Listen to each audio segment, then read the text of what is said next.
TCiConner here today with another episode. IIEntertainment. I'm the R&B singer, and we are here with Miss Ellen, the promoter today. Tell them a little something about yourself. Okay.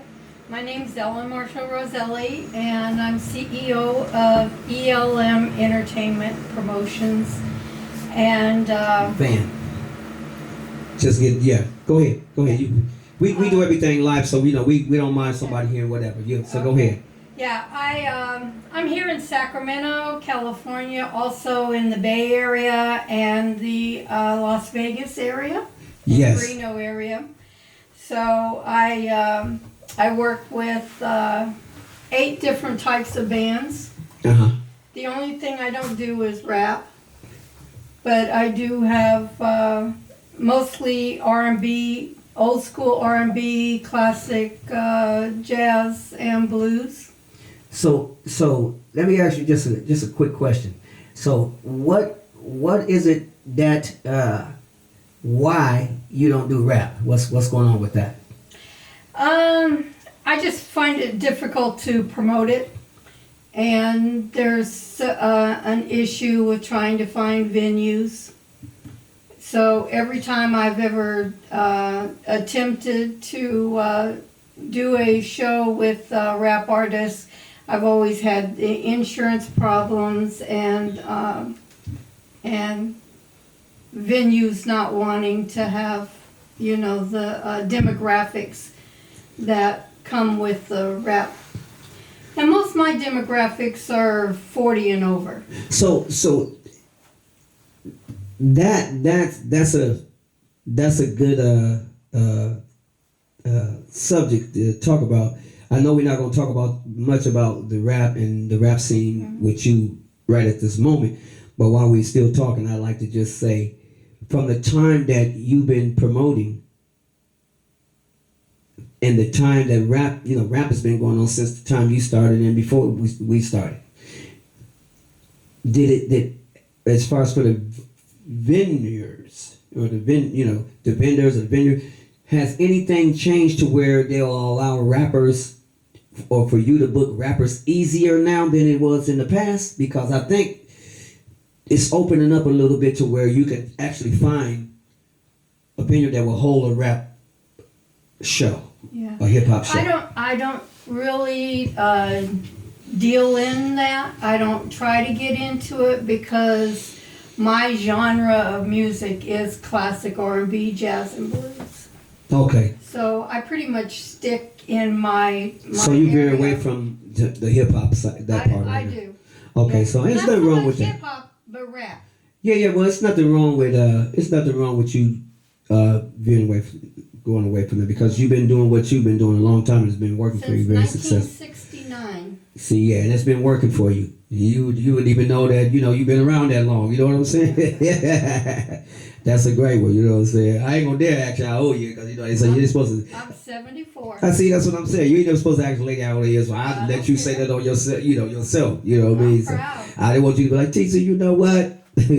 But wow, 74. That's great. Yeah, I started when I was 18 years old. And been promoting ever since. Been promoting ever since. Let me ask you this. I ain't never asked you this. This is personal, but it's on the camera. You ready for this one from ask you? Yeah. So at the last 2 minutes of this segment, we want you to sing a song. Can you do no. Yeah. Oh, no. Gotcha. So you don't sing. I don't sing. You don't rap or nothing like that. No. Can you play an instrument? No. Okay. But you can, anything you put your mind to, you can do though, right? I know all about the instruments. I know all about vocals, but I'm just not. Yeah, because That's you've been around a trillion musicians and singers and writers. I know you have. Lots. Yeah. 60 what? 69 Woo. was when I started. I don't even know if I was here yet. But that's a great one though.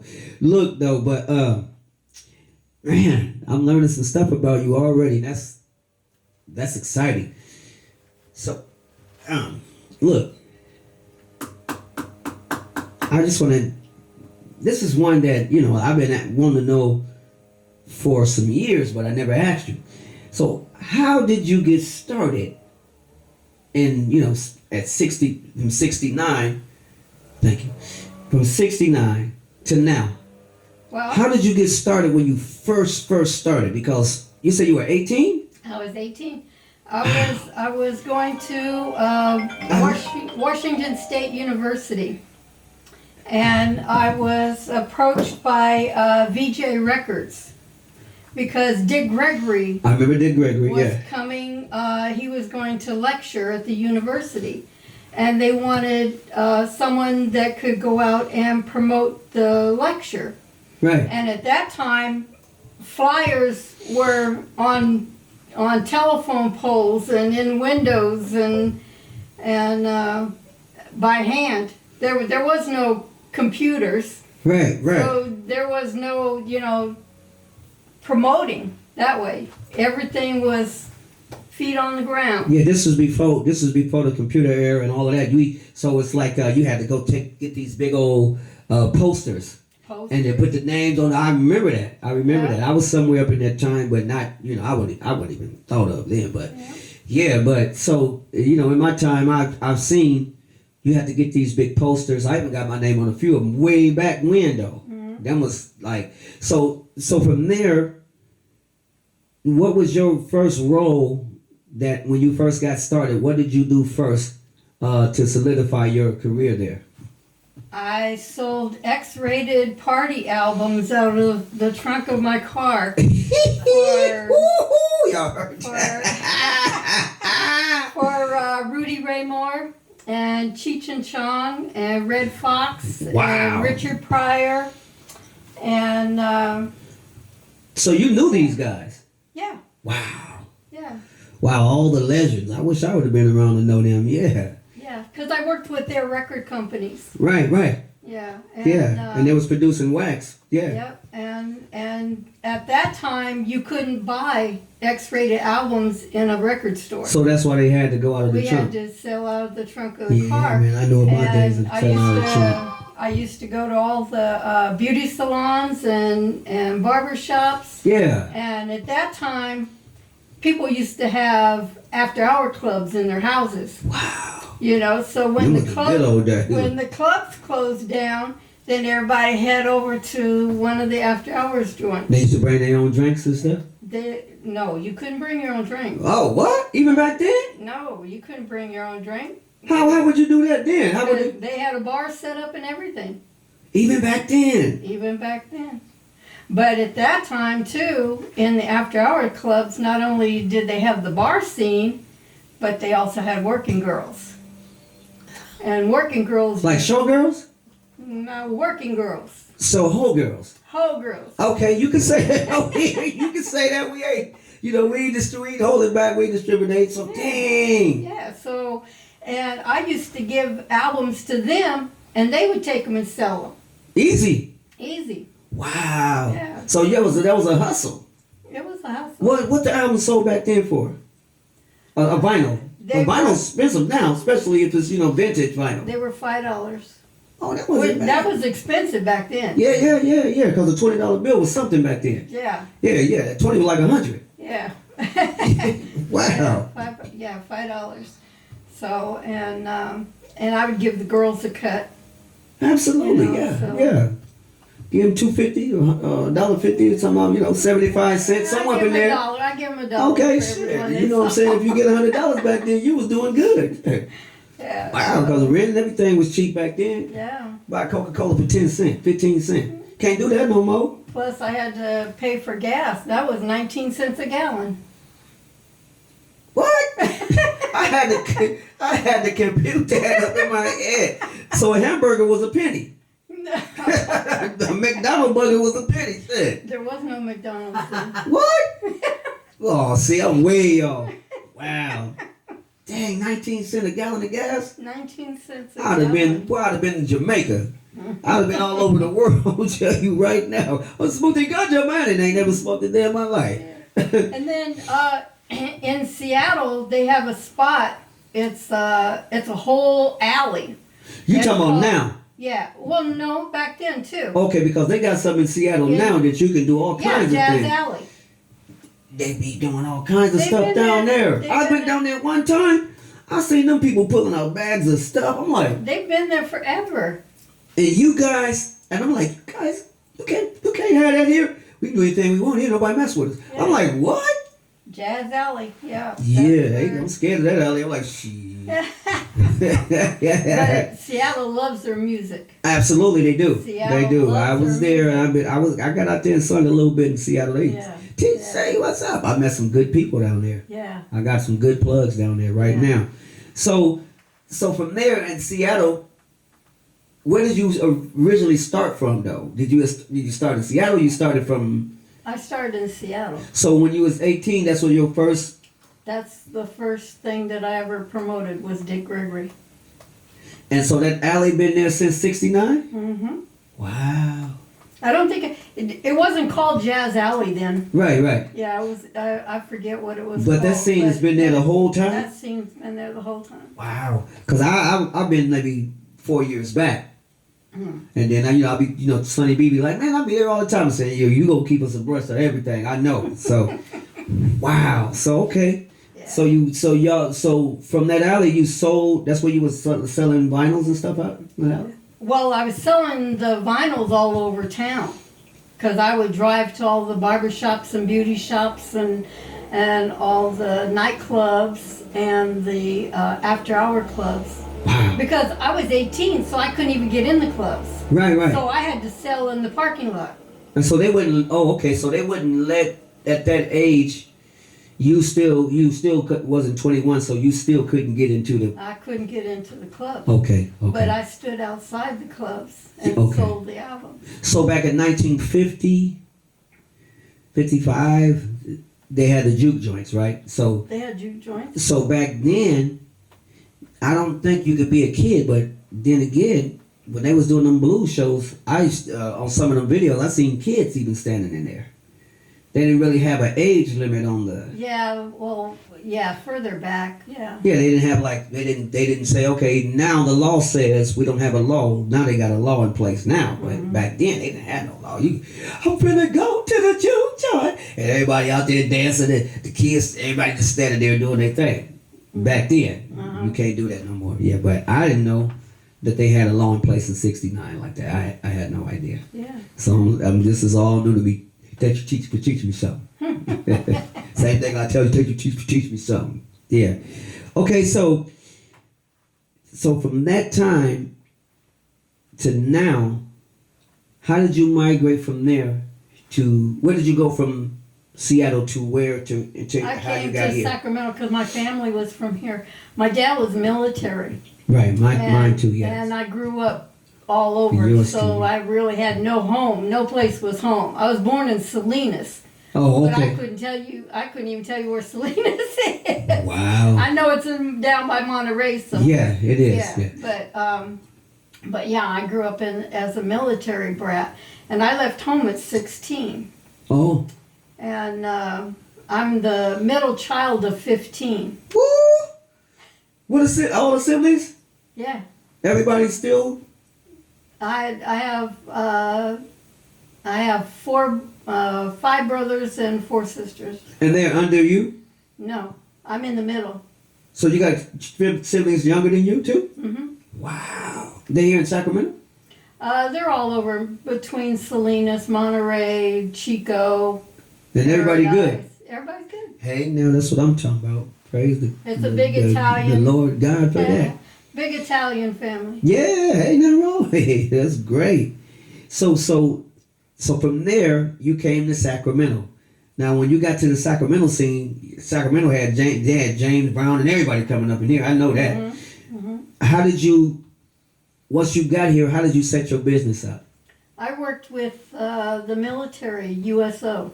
So you were able to book through them. I was able to book for the NCO club and the officers club on base out at Mather. What? For how long? For how long did I do that? Yeah. Until Mather closed. It was probably about 15 years. Oh. Yeah. Wow. So you 69. So you came out here when? I came out here in 70. So 2 years. 71. 70, It was 71. Yeah. So 70.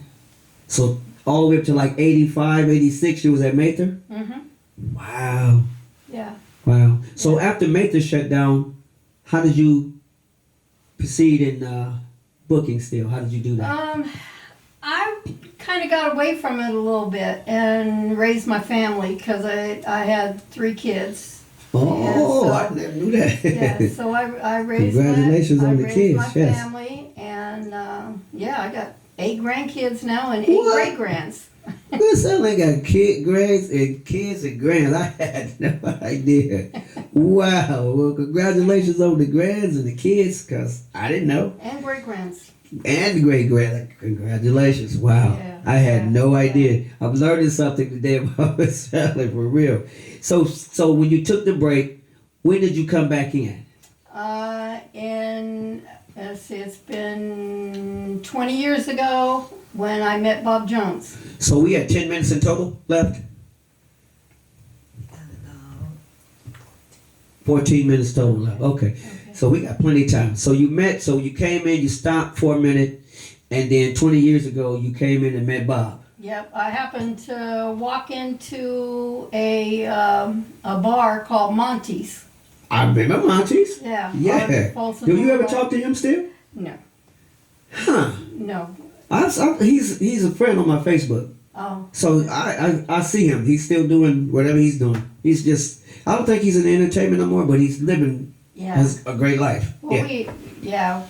we had a little difficulty between us. Well, music and business and stuff like that always Yeah. does stuff like, Yeah. things happen, Because we were, the Bob and the guys were playing at Monty's, and at that time the jam sessions were on Sundays and Thursdays. I remember. But I was there for a few of them. Thursdays was just strictly blues, Right, and Sundays was R&B, classic jazz and blues, right. And open mic. and the open mic. Yes, I remember. I've done quite a bit of shows with you Right. and Bob and them over there on Yeah. at Monty's. Yeah.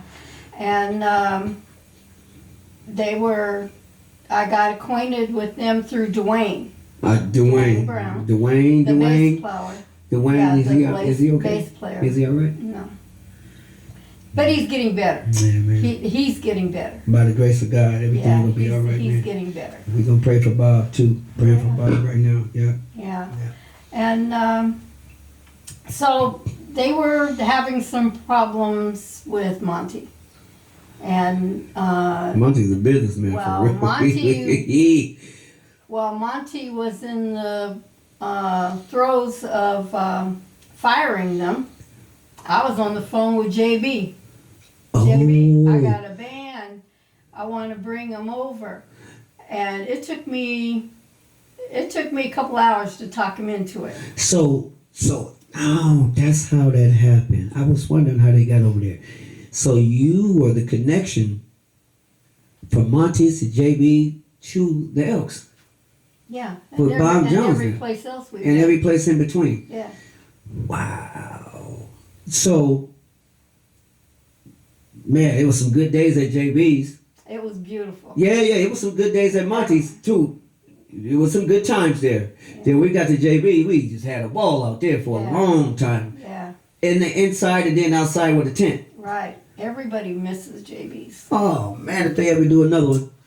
Yeah, I know. You was there too, and we was all there. So from there, after JB shut down, the house has been for Bob Jones and yourself, the chosen few, and you, Miss Ellen, the Elks on Stockton. For the last, we've been there for almost a year now. Yeah. Yeah. So, and from what I've seen, it's some great times there. It's doing well. Okay. Yeah. Okay, It's doing well. Yeah, and I'm a supporter, 1,000%. Yep. So, what's next for Bob Jones, the chosen few, and you? What's next? Well, Bob and them usually play corporate gigs. Okay. So when I book them, it's usually for corporate gigs. Yeah. They do bookings on their own also. But Yeah. the Sunday Soul Jam every Sunday from 5 o'clock to 8 o'clock Mhm. keeps us really busy. Okay. Yeah. Y'all hear her? Because it's gonna, we're gonna share with about 200-300 people. Yeah. Y'all hear what she's saying? You want to tell them about the Sunday? Tell it. The Sunday Soul Jam is every Sunday from 5 o'clock to 8 o'clock. We have 3 sets. The band plays the first set, and then the second and third set, we have guest musicians that come from all over to sit in. TC comes and sits in every once in a while. Absolutely. But we've had some pretty famous people too. We have had Jubu Smith, who's Yes. the guitar player for Frankie Beverly and Mays. Yes. His brother Pick, who I was know Pick, the yeah. bass player for Janet Jackson. Eric E.Q. Young. Eric E.Q. Yes. Young. Yeah, he was from Confunction, Daz Band. He's been with several different groups. And Bobby Gonzalez. Bobby Gonzalez, yeah. Janet Jackson, Bobby, yeah. Right, and Morris Day. Yes. Yeah, and I also manage one of your co-workers, Leah Sweet. Oh, yeah, absolutely. Yeah, does the Tina Turner. And Yeah, she's also a fabulous, you've seen her, yeah. She's also a fabulous country western singer. Yes, she is. And she's got a beautiful album out. Nice. Yeah, and Marcel Smith, who is one of the leading blues singers in the Sacramento area. Yes, he He's is. actually president of the Sacramento Blues Society. That's beautiful. Yeah, I've been there many times, yes. Yeah. So, I'm bit... working with Mercy Me Band. Oh. Yeah. Mercy Me is bad. Yeah, I love it. I'm working with Mercy Me Band. Yeah, that's beautiful. So let me just say tell you a little bit about me. Because you don't really know. Nobody really knows. So I started at 5, right? And I wind up singing with Switch, DeBarge, Brandy, Monica. I've sung with a lot of people. Then I went on from 5 to 10. I went on to be a musician, keyboard and drum player, and I can play guitar. I can pick pretty good at anything. And then from there, maybe 11, 12, but I started recording at 7, but 11, 12, I started recording my own recordings, and by 13, I was actually selling records out of the trunk. Now, I got the dates, back to those dates when I started pressing with Rainbow Records in Hollywood and a whole bunch of other distributors from LA to the Bay Area, okay? So from there, City Hall, I had a distribution deal with City Hall Records. Everybody knows City Hall, Walter City Hall. I was a good friend of mine. I was only 14 years old when I started there. So from that time to now, I've done 52 projects, and I've done 25 R&B albums on me, and the majority of the albums are pressed. My catalog is about 360 singles right now. So from there, I went out on the road. I did maybe 100 interviews, radio.